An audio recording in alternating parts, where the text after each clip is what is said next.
Assalomu alaykum barodaroни qadrinomatim zinda va sarblam bاشید. حالی حاضر من یه ماشین شدم ببینید این ماشین اصلا نمیدونم بچه‌هام اصلا نمیدونم که میگن که همه ما سربازیم یعنی سپاهی وطنیم برای همین هر رولی کردنی هستم من شوکت سرم اونم شوکت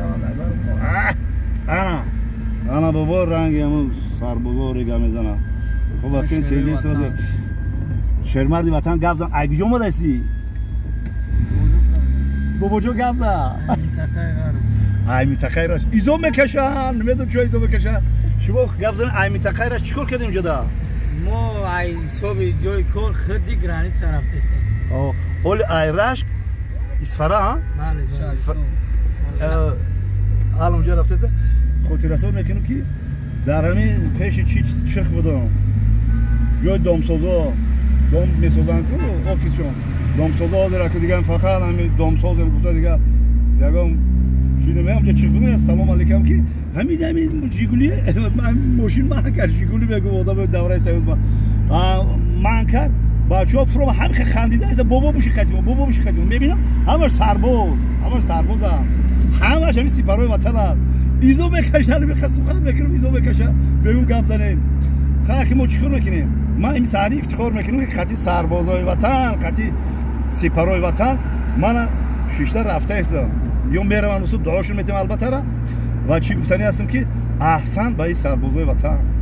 همین سربازای وطن شب و روز در سرحدن اینا در رشت وزیر خودی که اسفرا رفته است این طرف خوجان رفته است اونجا رفته است همه وقت در گشتن همه وقت در سپورشن همه وقت تیارن که کجا دا چی گپ خیلی هشارن ما هم باید هشار باشیم ما هم باید همین ای سین سال خودم گپ زنم ما هم باید در 5 وقت نماز فرضی در نماز تهجد در مسجدهای جامعه باید در حق وطن در حق مادر در حق سربازای وطن باید همه وقت دستی دعا برداریم دعا کنیم در حقی ها شری نره یکم سخن بود چیزه میگن بابام گپور فرستاد اینا دیدی اینا بیارم که بشناسه شما یکو شب روز برای آرامی برای گلگشفانی تاجیکستان عزیزم برای پیشرفت ترقیات سرحد آرام تاجیکستان آرام برای آرامی سرحد منم شیرمردای وطن تاجیکستان ما همه وقت با پیش بود با پیش است با پیش هم رفته هستیم تاجیکستان چی؟ با پیش من میخوام که بسیار قطعی رولیکا کنم مرم جهدم کردیم که بابا بیا چستی ما بیا قطعی ما صحبت که ما رو یاد دعا بته برای که باباها رو دوست میدارم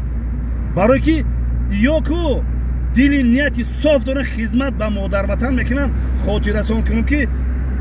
یک بچه ما او وقتا همون چی ای